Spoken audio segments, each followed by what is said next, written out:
back. Hey Fourth Control Fantasy. Most entertaining fantasy podcast on the planet. I'm Noah. I'm Wes. And fantasy football sucks. And this will officially be the final episode ever of Fourth Control Fantasy.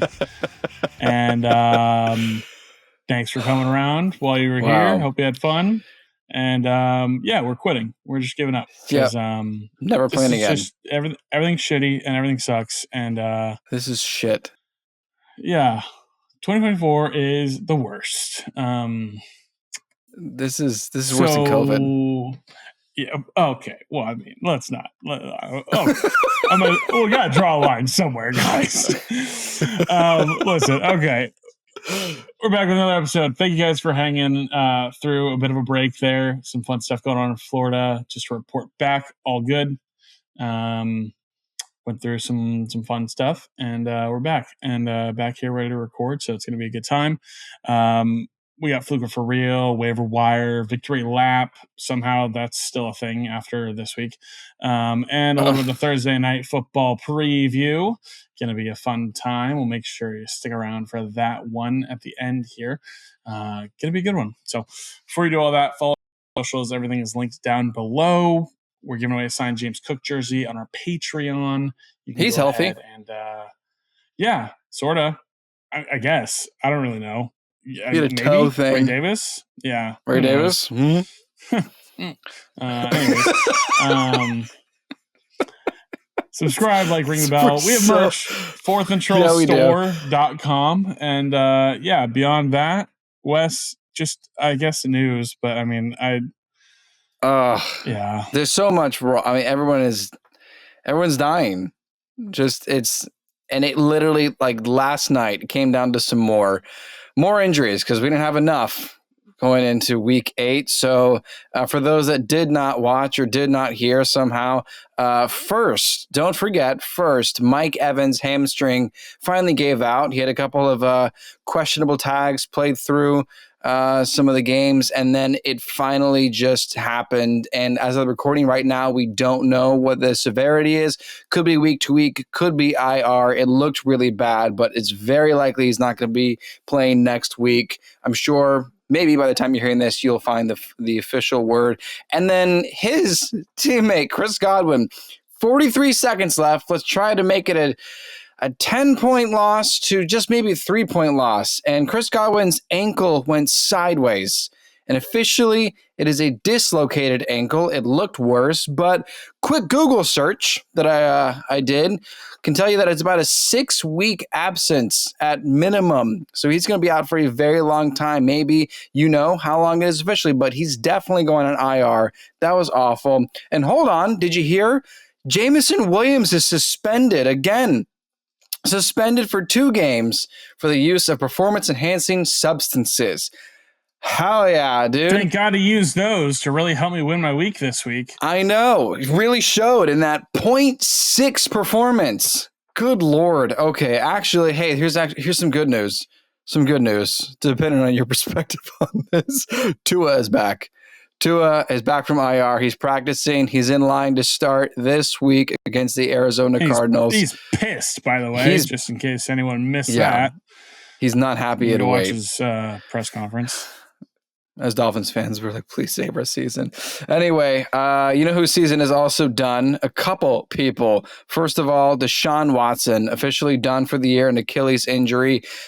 Dorian Thompson-Robinson suffered a finger injury during that game when he replaced Watson. And Jameis Winston will presumably be the starter.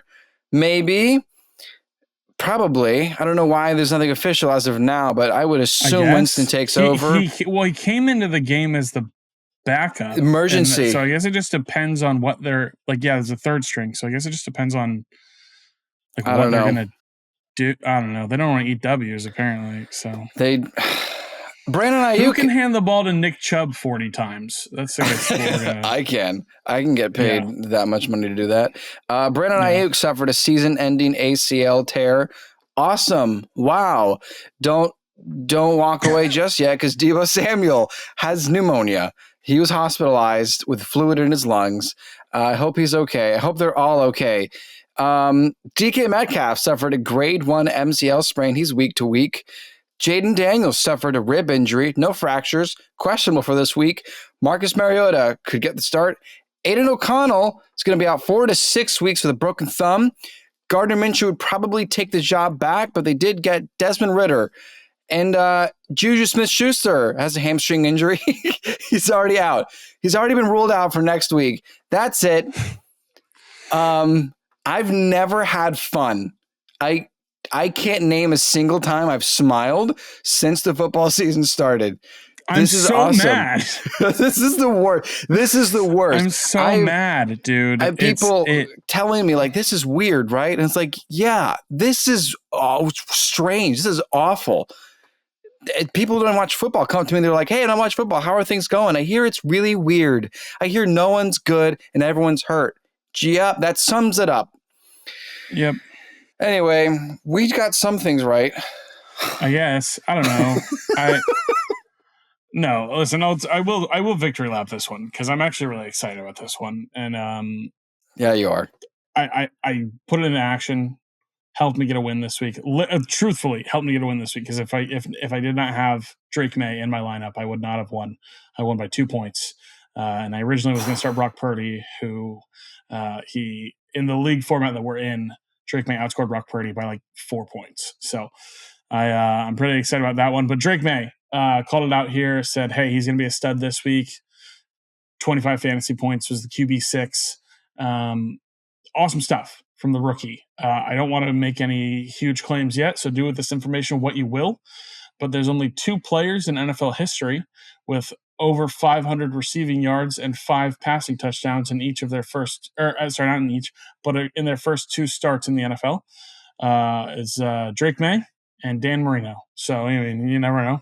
You never know what's going to happen here. But Drake May, trajectory, second greatest quarterback to ever never win a Super Bowl is what we're looking at here. So, there you go. It is true. I promise you. Only the second quarterback ever to have over 500 passing yards and 5 touchdowns in his first 2 games combined. Yes. Facts. Well, yeah. I mean, yeah. Just checking. Yeah. Okay. But yeah.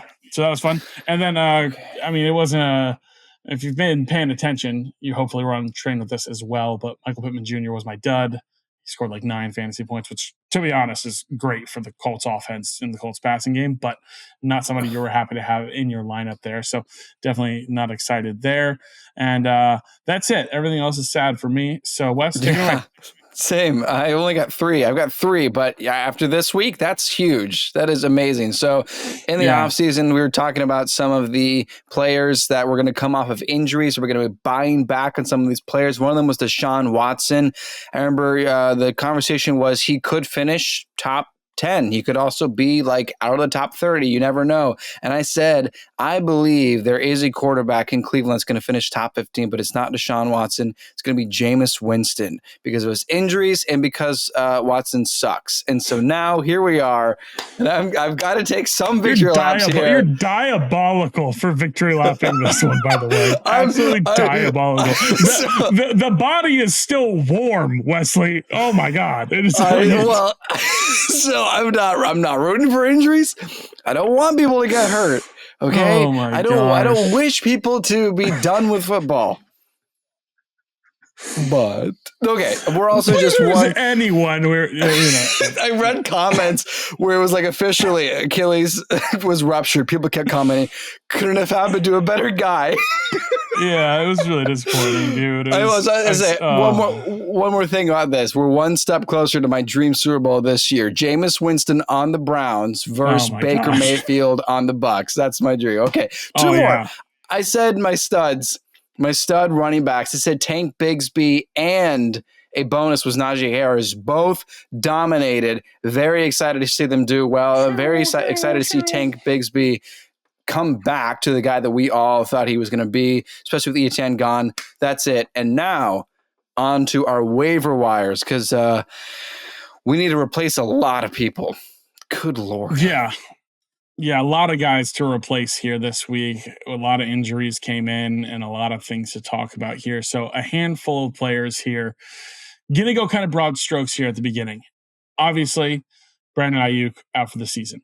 Deebo Samuel, I don't know what the turnaround time is on pneumonia. I mean, I don't know. We're probably looking at him being back next week, but I'm not entirely sure. I'm not sure. I don't know know what either. yacht party a bunch of different NFL players went to this week. There were too many people out sick, just like illness.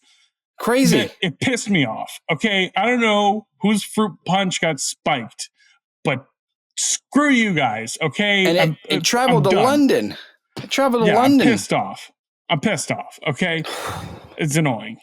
Anyway, but so the 49ers wide receivers. There are a handful of guys here that you can take a shot on. Juwan Jennings is going to be the top ad. And then you obviously have Ricky Pearsall, who just played his first game, saw his first game action. He's going to be a guy that if you're wanting to not spend a ton, and maybe it could be a guy who actually does end up, he's a first round draft pick. Okay. I hate the dude, but he's a first round draft pick. So I think it was a bad pick in hindsight. And at the time I thought it was a bad pick. In hindsight, now I'm looking at it. Hey, maybe he'll be effective for redraft fantasy football this year. He's another guy. And then a sneaky one here, another rookie wide receiver, Jacob Cowing. He was involved, slow snap percentage, but I wouldn't have expected him to be a part of the game plan. But he's a guy they really like and have given some good opportunities to in the past. So in that order, it's going to be Juwan Jennings, Ricky Pearsall, and Jacob Cowing. Similarly, as Wes just discussed, we are going to be without a couple of Bucs pass catchers here in the next few weeks at least.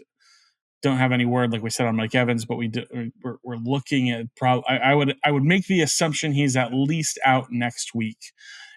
Their bye week is week 11. It wouldn't surprise me if with a hamstring, if they want to just get like fully set. You know, you talk about Cooper Kupp last year in the offseason when he messed up his hammy. It's disappointing. You wanted to see Mike Evans get that NFL record of the next 1,000+ yard season. Hopefully he can come back and do it, but he's another guy we're going to need to replace here. So again, these Tampa Bay Buccaneers pass catchers in this order: Cade Otton, Jalen McMillan, rookie, and Trey Palmer, second-year wide receiver. Those three guys as well are going to be massive, massive pickups here. You do with that what you will, but in that order is how I would prioritize those guys if you wanted to do that. Now to get a little more specific here, I mentioned him already in Victory Lap. Drake May, he needs to be picked up. I'm in a position where I was really hoping Kyler Murray wouldn't do as well as he did against the Chargers because I might be without Jaden Daniels next week, and I need to figure out what I'm going to do. But Drake May has been a top 10 quarterback each of his first two starts. He was the QB6. I believe he is a guy that they're going to let air the ball. He threw it like 40 times this week. He is a guy that they're not going to be in games, and I think there are going to be opportunities for him to run with his legs and use that rushing game as well. Run with his legs as opposed to handstand running, by the way. But I think Drake May is definitely worth a pickup. In continuation with that, Pop Douglas, his top wide receiver, his go-to guy. Listen, it's disappointing. I had Pop Douglas in multiple lineups this week. And again, this illness, whatever happened, he posted on his Instagram today, you know, gonna get right from this food poisoning or something like that. And I'm like, dude, I don't know what just happened. But 3 targets on the first drive, and then we didn't see him again until like the second half for like a couple plays. Disappointing stuff. But he has 9 targets in 3 of his last 4 games, over 12 fantasy points in 3 of his last 4 games. He's going to be Drake May's go-to guy. He's a guy that's out there on your waivers that you should be grabbing, and especially if he gets dropped potentially, if someone is maybe a little disappointed after a low-scoring game. So those are guys. Wes, take it away. I got one more because those are all the obvious ones, especially fresh off of the Monday night injuries. In case none of those pan out, because we all believe that those are the priorities, there is still Cedric Tillman, my waiver wire ad for the week. And this is not just because Amari Cooper is gone. This is not just because Deshaun Watson is done and they got to try to find something else. This guy had an amazing amazing off-season camp. He was great. And the reason was because Jerry Jeudy was hurt for most of the offseason. And you saw the chemistry is not there with Jeudy. And sure, 3 different quarterbacks touched the field for Cleveland, but Cedric Tillman is no joke. He had a lot of deep ball touchdowns from Watson and from Jameis Winston, okay? So there's a lot there, a lot of potential from Tillman. So for me personally, because of the scramble to get a 49ers wide receiver or a Buccaneers wide receiver, I would wait until Wednesday morning to get Tillman, use the waiver wire priority and the fabs to get those guys on those NFC teams, and then try to pick up Tillman if it doesn't work out, or if something, or maybe you get everything and he's still available. So there's my waiver wire ad. Don't forget about Cedric Tillman. Nice. Yeah, that's key. He definitely was involved, 12 targets. So that's big. He is, I don't know, maybe he's going to be the next Amari Cooper. It's disappointing that Amari Cooper left without being able to get Jameis Winston rocket arm to throw to him. Bummer he has Josh Allen now. Josh Allen probably is the best arm. Woof. Anyway, let's jump into Fluke for real. Got a handful of guys to talk about here. Surprisingly, after the week we had, you'd think it was just a down game or down week for everybody, but some guys to talk about here. Starting out with Russell Wilson, Wes, first start for the Pittsburgh Steelers in the gold and black. Shit. I mean, maybe there's something going on here, dude. What's going on? I mean, 28.8 fantasy points. I think, where are you at here with Russ? I think this is interesting. I think it is interesting as well because it was such a slow start. And I think part of it was the chemistry needed to be rebuilt because he was the starter for the offseason as well. And Justin Fields took over because of the calf injury. And so I think I'm willing to say for real, but I don't know who you would start him over. But if you need a spot start, sure. I mean, I get it. He's a strong streamer for sure. I want to see it again, but I mean, he looked awesome. Like it looked like I can't. It looked like Seattle Russ for a second, and I was like, "Oh, just for one moment." Is he going to be able to play his way back into the Hall of Fame? I don't know. We'll see. Next one here, Drake May, just mentioned him. I'm going to call this one for real. I believe in it. I believe, obviously, Jacksonville was a great matchup for him. But he had a crazy powerful Houston Texans defense coming at him in his first NFL start, and he was the QB 10. Like I think he brings a lot of versatility. I think this is legit. I think he's got the Jets next week, so might be a little bit tough matchup. But hey, maybe he'll Russell Wilson and he'll score 30 fantasy points. You never know. I don't know if I'm starting him next week. It kind of depends, but I think he needs to be rostered 100%. I think rostered as well because the next few starts are going to be a real test. I just give it 2 games is where I put it because you got the Jets and then the Titans, and they have a really good defense that not to be talked about, and then it's the Bears. Yeah, dude. Can you imagine though if he gets 4 starts in and he's just continues to be a top 10 guy? Then we have the conversation. Is he like this is like better than the guy you have now starting? Yeah, but I agree. Yeah. I think he can do this. He can do this. I'll be going out. I'll just break the fourth wall here, Wes. In our league, I'll be going after Drake May. Now I don't have a lot of fab. I believe I have $1 of fab because my team is trying to figure things out, and I am 2-5. And man, when I get Cooper Kupp and Christian McCaffrey, and this team is going to mesh, and it's going to be great. But good. I'm going to try and get Drake May. But would you start Drake May or Kyler Murray next week? Drake May against the Jets or Kyler Murray against the Dolphins? It's tough. I think I'd go Murray. Okay, I think that's what I'm leaning to, but I just wasn't sure. Yeah. Okay, Marcus Mariota. Let's talk about him because, dude, what an awesome little moment this was for him. I don't know how often he'll be back out there doing this. May get another week. Jaden Daniels is considered week to week right now, so we'll see. But I mean, I kind of got to call it Fluke, unfortunately. Well, yeah, obviously this is just a question. Yeah, I was about to say, just a question to know whether or not if Jaden Daniels doesn't start next week, should you start Marcus Mariota? Absolutely not, because it's the Bears. Yeah, no. It's the Bears. No. Sorry. Don't do that. Fun. Yeah. Panthers suck. That's what I learned. Yeah, Panthers are ass. Anyways, okay. Cedric Tillman, 18 fantasy points. You just talked about him. For real. This is awesome. He'll probably be the top. I mean, him and Njoku are. Njoku didn't even get mentioned because he's like 70% roster. But if he's out there on your waiver wire, you need to grab him. Like between Tillman and Njoku, that's going to be the entire passing game, and it's going to be awesome. And it's Jameis Winston, so it'll be a good time. Jonnu Smith, this was infuriating to watch. Yes. Even as Dolphins fans, it's like, this is what, like, I'm so pissed at Mike McDaniel. I don't know what the conversations were internally, but this was just weird. But 22.6 fantasy points. Unfortunately, this is a fluke because Tua is going to be back. Yeah, you'd hope we could find and strike tight end gold, but unfortunately, this isn't the case. No, I mean, no.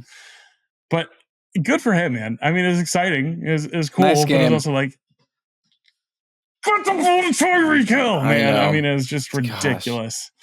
Here's one that might not be fluke, and I'm gonna just prep. I just want to be careful on this. Jatavion Sanders. Remind me, I believe rookie tight end. Rookie tight end. I'm going to pull up my rookie notes. Texas. I believe Texas, yes. Yes. Sure. Rookie tight end from Texas. 6 catches on 6 targets for 61 yards. Now, I don't know for sure what's going to happen here, but I've been monitoring him for a couple weeks now, and he's slowly been inching better and better and better and being more and more involved.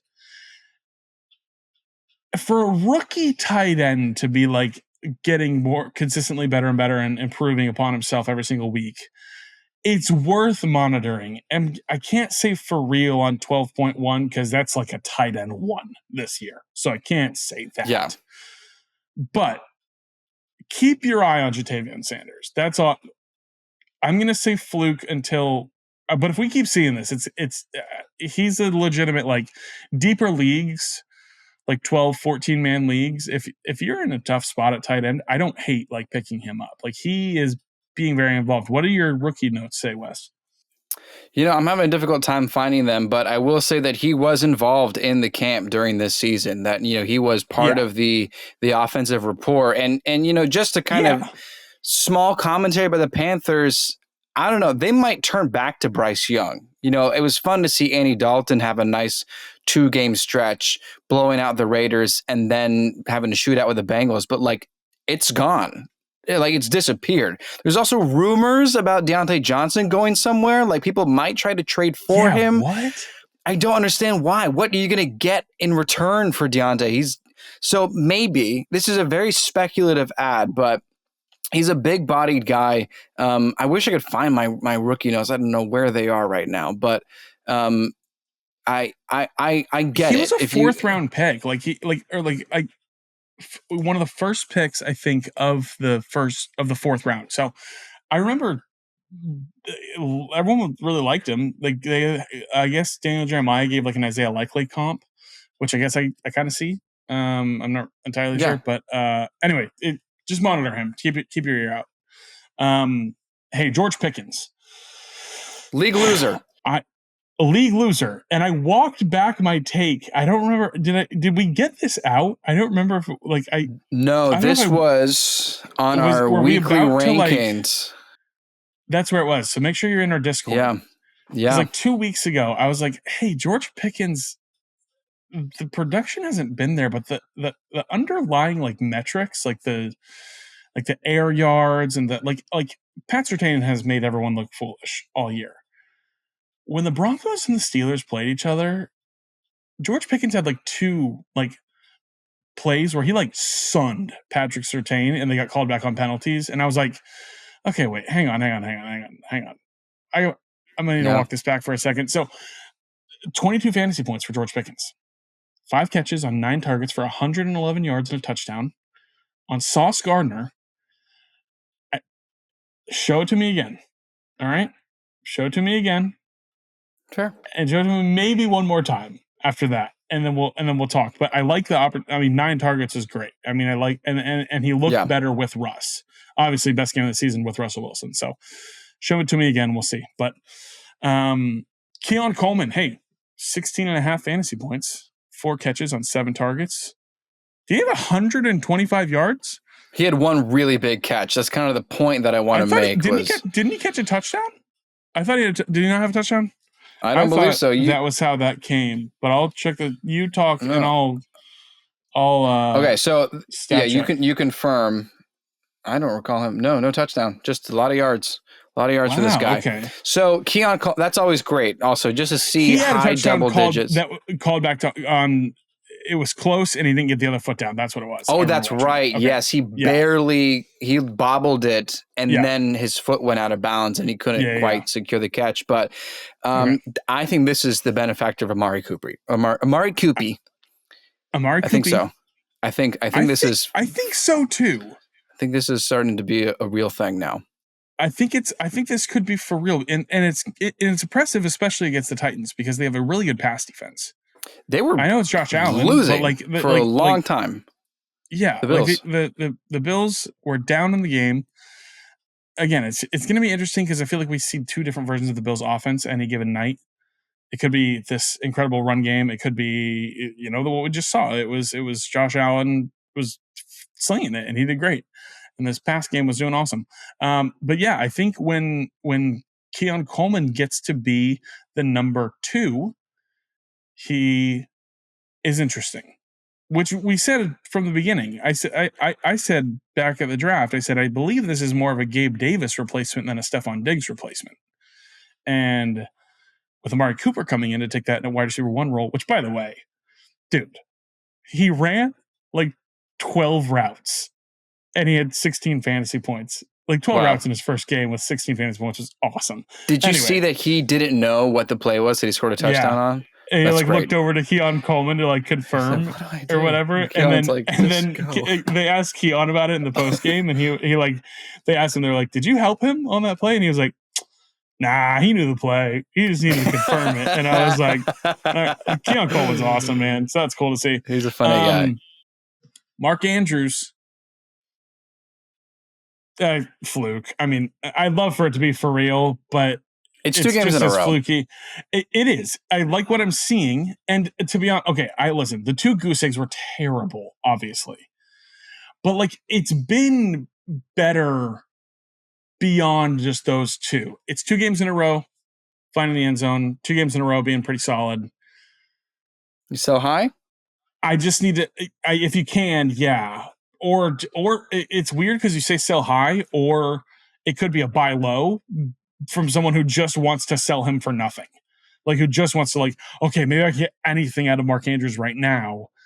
Because I don't know how high you can sell him after, the season. But it was interesting to see for sure. But I mean, Isaiah Likely had 3 catches and 2 touchdowns last week, and we were like, I don't know. That's true. Yeah. Charlie Kohler had a touchdown last week as well. Yeah.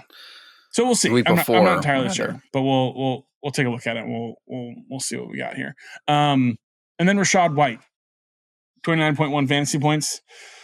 This is strangely for real. I know it's a 3-headed monster from what they're saying, but with Mike Evans and Chris Godwin out, the usage is going to be crazy, and I feel he's going to see that PPR game emerge.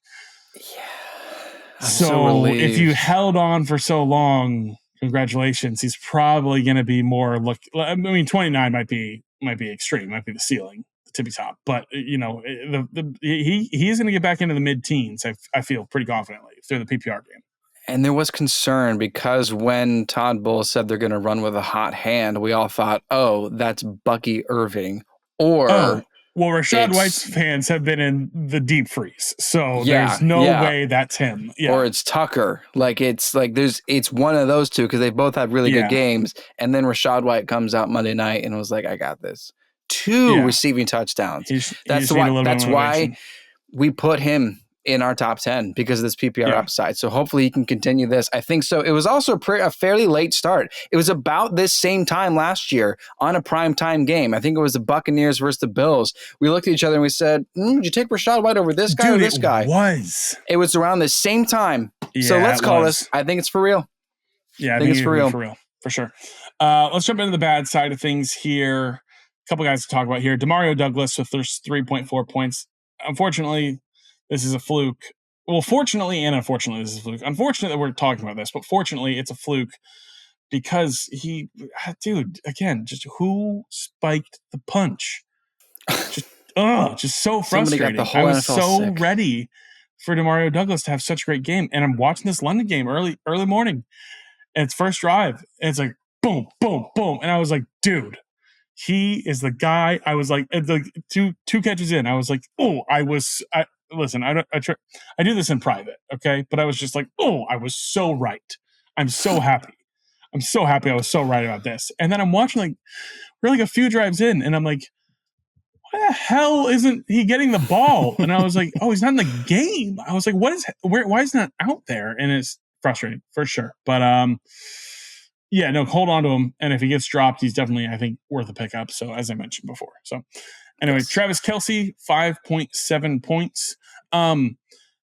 Okay, ready? Yep. For real, unfortunately. Ready? Because it doesn't matter. I don't think any of the Chiefs care how they win the game. They just want to win. Dude. Yeah. I almost dude. Whoa. Fuck the Chiefs, man. This is so annoying. It's just so dude, remember when they had fantasy relevant people going on in their life and it was a good time? Yep. It's so annoying, dude. I just 5.7, 5 targets is nice, but like, I listen, I'll give them the benefit of the doubt. It's a Niners defense, so like they're good, but like, I won't give them benefit of the doubt. I think they're just ready to, dude. Kareem Hunt's carried the ball 50 times in 2 weeks. That's insane. And he's like, he was on the couch. Like, they're content. Pulled a Joe Flacco. By the way, Clyde Edwards-Helaire, for anyone who was concerned that like he would come back and he was a healthy scratch, by the way. Like, Kareem is going to feast until Pacheco, when Pacheco comes back. I don't know if he'll be back for the regular season, but Kareem Hunt, what a guy. Jaden Reed, 3 fantasy points. Fluke, he's awesome. I agree. Just a down game. Romeo Doubs is getting pretty involved over these 2 weeks. Surprisingly, they were like, hey, you remember when you threw a fit? Yeah. Here, let's entice you. Learned your lesson. Yeah, let me make it up to you. But anyways, that's a fluke for sure. You keep rolling him out. Ramondre Stevenson, 4.5 fantasy points. Dude, what changed? What happened? I'll tell you. He was getting like 30 opportunities a game. Yep. Yeah. I know what changed. Drake May. Probably. This is a passing offense now. Sorry. But Stevenson, he had a nice PPR season 2 years ago with Mac Jones, but now he's got an actual wide receiver on that team with Demario Douglas. And Kayshon Boutte had a nice outing as well. That was a fluke, but Hunter Henry is also emerging. This is a passing offense now. This is a passing offense. So Ramondre Stevenson, this is for real. Sorry. Yeah, it's unfortunate. I'll give him a little bit of a clearance here. He was injured all week with this, whatever this foot injury was. That may have been part of the lingering problem, but a foot injury doesn't just take your opportunities from like 30 to 10 in a game. So, I mean, it's definitely disappointing. They were trailing a lot. The Patriots in the first 2 weeks were being competitive in games. Won week 1, took Seattle to overtime in week 2. So maybe I'm remembering it wrong, but I think we said like, this is great if they're in this game script. You did. If you specifically called it out. Remember that and tell yourself that we did say that, because victory that's lap. the case of what happened. Yeah, there you go. Posthumous victory lap right there. Could use that word. Thanks, dude. Deontay Johnson, you just mentioned him, Wes. Fluke. I mean, he's great. He's awesome.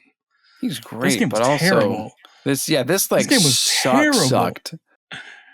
Like, is there how did Marcus Daniels? Mariota dunk 40 on you? Oh my gosh.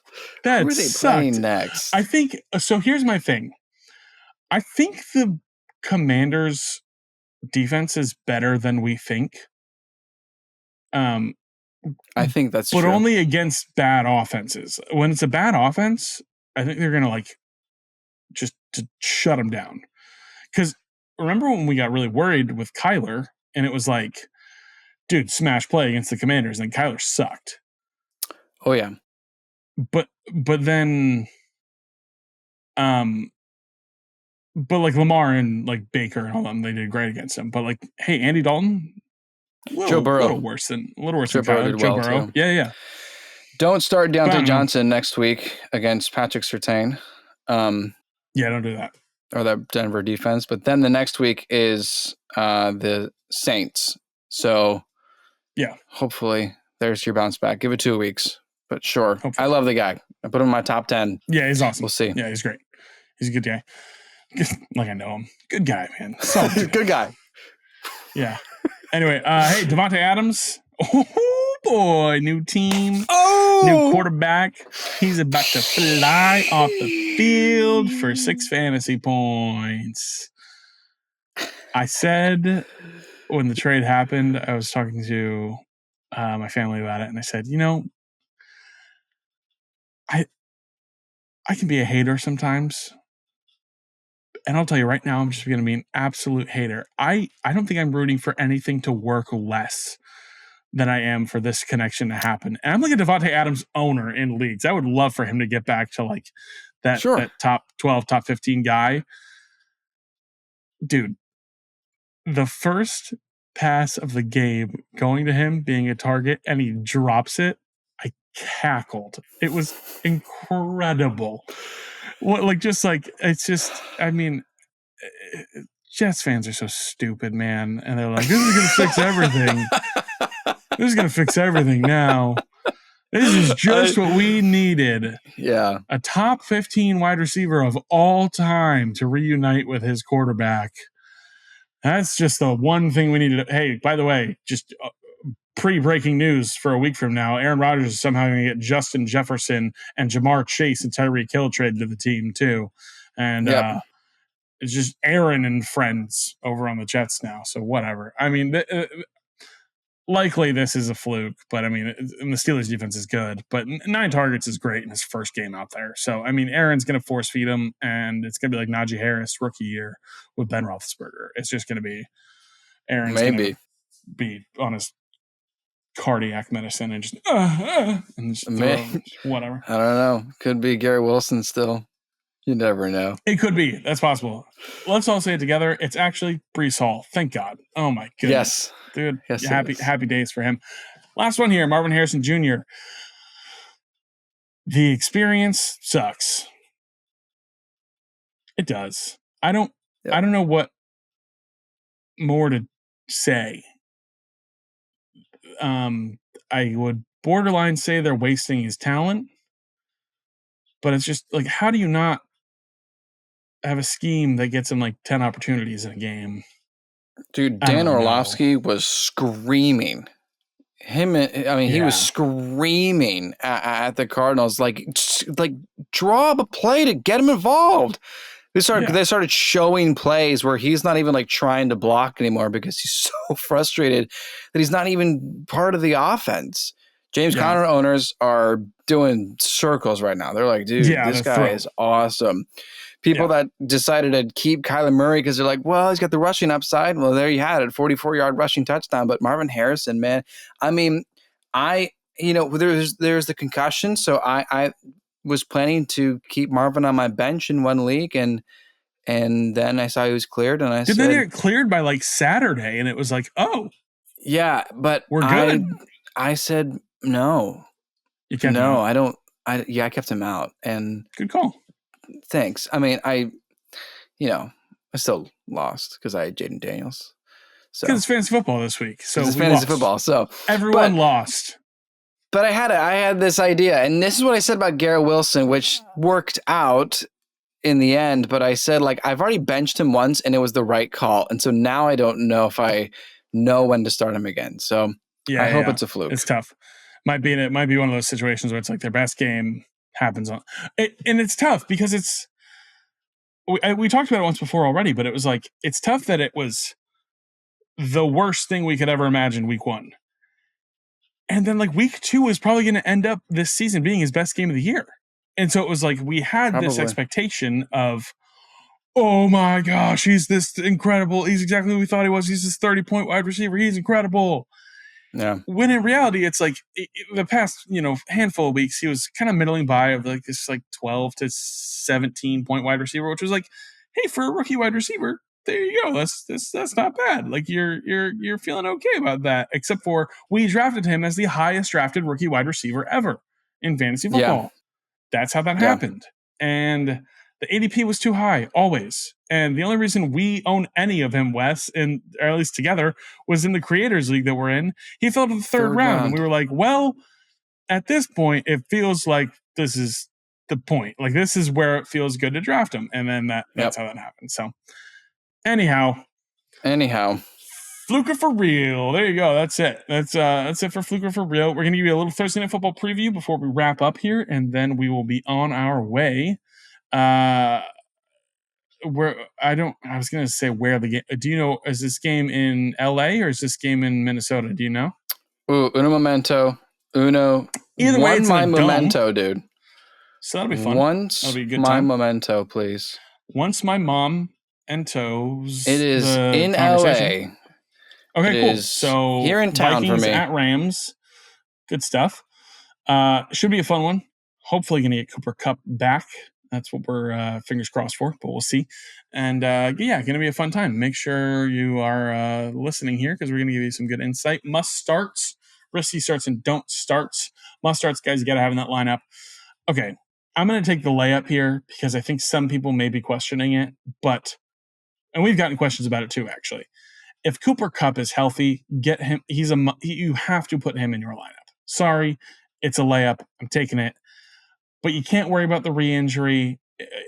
And here's the downside. Oh my gosh. No, I already jinxed it by introing it. So here's the downside. Probably going to get re-injured anyways because that's how the season's going. So probably going to get shot on the field. Probably gonna pull a hereditary and just get decapitated. So that's gonna be fun. You gotta start Cooper Kupp, okay? Can't worry about the re-injury. He's the dude. If he's out there, he's gonna be targeted a bunch. Just you gotta have him out there. He's a must start. I'm also taking the layup because I knew you were going to say this, and I want to give complete confidence. You've been waiting long enough. Fourth and short double down. You must start Cooper Kupp. And here's also the truth, in that there is no healthy wide receiver on your team that's better than a healthy Cooper Kupp, plain and simple. And something that Noah said last year, which is that football is way more fun when Cooper Kupp is playing. And I can't wait for Thursday for that reason. Yeah, it'd be fun to have something to be excited about. It'd be fun to watch football and have fun this year. Okay? Yeah, it'd be cool to watch football not through my tears. Risky starts for Thursday night. Ready? Here we go. Yep. TJ Hawkinson. Brock Bowers just feasted against this team. Now, Brock Bowers is very special. We all know that. But TJ Hawkinson could be a new stud here for Sam Darnold. It feels like the intermediate passing game has needed somebody, and I'm not sure Jalen Naylor is necessarily holding up here down the stretch. I think this is going to be interesting. He should be back in this game. I believe he will. It might just be a little too early to tell, but it's tight ends. So he's talented. He's awesome. They love him. If he's active, I wouldn't mind if you were considering it. So he's a bit of a risky start here. I lean towards just giving it a week to see, but if you wanted to roll him out, I've got a little sliver of confidence that he could be a bit of the guy that we know he is. So maybe a 5 for 50 kind of week, and maybe he gets in the end zone or something like that. So maybe some opportunities there. That'd be nice. People have been patient for TJ Hawkinson to come back, and I hope it pays off big time. He was tight end 10 on the year for me because I thought he would be able to work his way in the top 10, having some great games, and hopefully it starts this Thursday. I mean, if he gets a couple 15-point games, he'll be tight end 4. So, I mean, you're good. Already on the year. Yeah, him and Jonnu Smith, the best tight ends in fantasy this year. Here's my risky start. Good risk as well. Teammate, Jordan Addison. I think it's a good risk. Let's roll out Addison. I know he hasn't been that productive. I know he had a an injury going into the year, and it was off and on, and it was kind of game time decisions, and then he hasn't really produced. But I think this is a great opportunity because the Rams, they allow some big numbers to wide receivers. Of course, that's likely going to be Justin Jefferson, but just a reminder of how the season has gone so far. Detroit, week 1, Jameson Williams broke the fantasy world. Week 2 against the Cardinals, Marvin Harrison broke the world in fantasy football. Week 3, San Francisco 49ers, Juwan Jennings broke the world with fantasy football. And then week 4, Caleb Williams threw multiple touchdowns. DJ Moore had 2 touchdowns as well. Packers had a great time against the Rams. They threw it to whoever they wanted to. Bye week for the Rams. And then last week, Brock Bowers broke the world with his fantasy stat line. Let's hope that Jordan Addison can get some of that pie that Justin Jefferson is going to dominate on the week. So there's my risky start. Jordan Addison, line him up. Have some fun. What kind of pie you think it is? Rhubarb? Here in Shepherd's. Chicken pot? Yeah, It's the dumbest we've ever been. That is not true. Anyway, yeah, that's very not true, actually. Here was my don't start any other Rams wide receiver. Is it Tyler Johnson? Is it Demarcus Robinson? Is it Tutu Atwell? It's sure as shit not Jordan Whittington. That's another. Oh my gosh, I'm a dude. Nice. I've never seen someone be the simultaneously on Sleeper be the most added player and the most dropped player at the same time. Yeah, and it was Jordan Whittington this week. Unreal. Sleeper's like, oh, Cooper Kupp's out. Jordan Whittington, 14-point projection. Because guess what? He's been that guy. And then he goes out and plays 9 snaps. I'm fuming. Pissed. Anyway, any other Rams wide receiver, don't try and play the game. It's going to be Kupp and Kyron Williams. And there you go. I'm in agreement. And my don't start is just Colby Parkinson. I'm just with you. Like, yeah. And part of it is I want it to be that way. Like, I want it to be just Cooper Kupp. I'm just going to will it into existence. Yeah. It has to be. And I know, and make him back to bite us because that just can happen. Like the one thing that we're like, yes, we're confident about is just like the thing that just doesn't happen because that's how it goes this year. But yeah. I'm all about Cooper Kupp this week if he plays. Okay, there's your big asterisk for this. If he plays, if he doesn't play, which he should. Parkinson's, he should. He was a game time decision for Sunday, so that is probably that's a very good sign. He's been practicing as well. Kupp's going to play. Don't start any other pass catchers except Kyron Williams, obviously. Yeah. The quote from McVay, which I thought was really encouraging, especially for our fantasy football desires here, for why he didn't end up playing on Sunday was, for us, it's more about a return to performance than a return to play. So like they want him to be back and ready to take on the targets and take on the role that he was previously missing. So there you go. Good. That's it for Thursday Night Football preview. Wes, I just want to share one little thing with you real quick before we sign off here, just for fun. Have you kept up with how poorly Daniel Jones has been playing at home lately? I have. He has not scored. He has not scored at home in his last 6 home games. In his last 6 home games, he has not scored at home. There are 16 players that have scored at MetLife Stadium more recently than Daniel Jones has. Okay. By the way, just to add on to that, those are NHL players I was just speaking of, by the way. There are 16 NHL players who have scored at MetLife Stadium more recently than Daniel Jones has. The NHL each year does a few stadium series games where they host an outdoor hockey game and they put it onto a football field, into a football stadium. There are 16 hockey players who have scored more recently than Daniel Jones has at MetLife Stadium. This dude is cheeks. Oh my goodness. Yeah, anyway, that was just one little last thing. I saw that on Twitter and I had to write that down. I had to go to my notes app and write that down because at the bottom of my notes just to make sure I fit that in somewhere to share that because that stat is bananas. But anyways, that's gonna do it for this episode. Thank you guys for hanging with us. We're gonna have a blast with you on Friday. Hopefully, let's will it see. into existence. Temper the expectations there. Fantasy football is a fun time, and we love doing this. Follow us on all our socials. Head over to our Patreon. We're giving away a signed James Cook jersey. We're got our Discord there as well. It's going to be a blast. And make Teddy the Troll smile by liking, subscribing, and ringing that bell. And we'll see you Friday. My name is Noah Selby. I'm Wes Selby. And this has been 4th and Troll Fantasy. 4th and Troll Fantasy is a production of FQ Media and Selby Artistic Workshop.